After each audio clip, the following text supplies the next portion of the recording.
I'm Charlotte Jones. I'm a television producer and I've produced and directed for many years now. I think documentaries, if they are made in the right way, with the right people, can really unlock the similarities between cultures.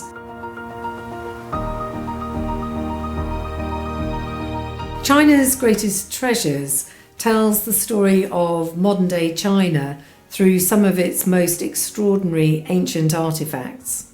We were looking at a span of about 4,000 years, which were represented by these artefacts. So what we decided we would do, because this was a piece of content which was also going out on the BBC, is actually looking at it through a Western lens and looking at, if we tell a story about Chinese modern day life and linking that to their ancient artefacts, we need to do it through themes that really mean something to the international audience.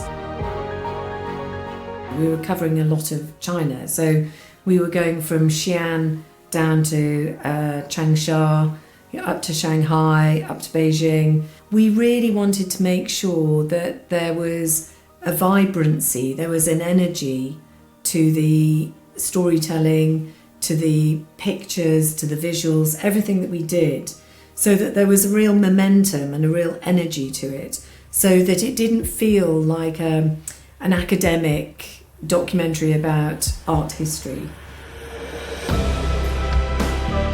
My favourite artefact is probably the Daka Ding. And I think that what really captivated the production team and Alastair, our presenter, was the Chinese link to their families, to their ancestors. When we then saw the modern day version of that, and Alastair we went on a journey to a tomb sweeping celebration, which was an extraordinary celebration to be allowed to take part with. You could see in Alastair's eyes, he was sort of swept along with it. He couldn't believe what he was witnessing and what he was part of. And in that ceremony, there was a ding, there was a great big metal ding that they're putting their incense sticks in. And I think that's a sort of length of history that we very rarely think about, in England at least, about how we're linked to our ancestors. The Terracotta Army was a really surprising experience because so many people have seen the Terracotta Army. It's sort of synonymous with China. And yet, when you look at actually the manufacturing techniques, the artistry that is used to produce that scale of soldiers and many of the other artefacts that are there, actually, what we were looking at is one of the earliest mass production lines. What was wonderful about the series is that quite often we were going into quite familiar situations, but then really looking at that twist to it. What is there about the Terracotta Army which tells us about, China today? China's Greatest Treasures was really well received internationally. And I think that was because it shared with an international audience quite an intimate portrayal of life in China today. And it seems crazy that there isn't a lot of that for people to see, in mainstream media. I think that's why people came to it, because it was a really great opportunity to understand what makes modern day Chinese people tick.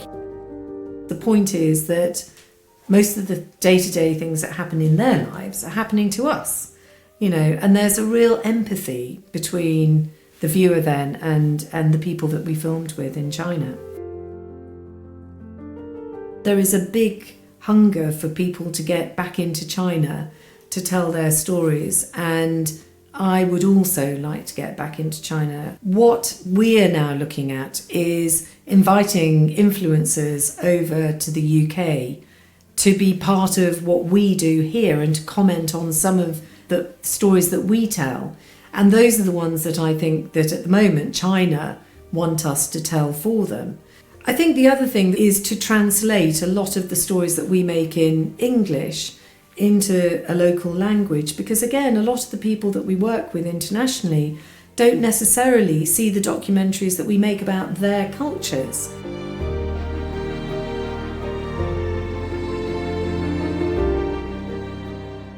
We couldn't have gone into China and told the stories that we told without working with a Chinese team, because there are such subtleties to the Chinese culture that we would not have picked up. That helps us tell a sort of more authentic story, but it also helps us to be culturally sensitive when we're in the country. So I think, more collaboration, more between countries to actually tell a story which is theirs through our lens.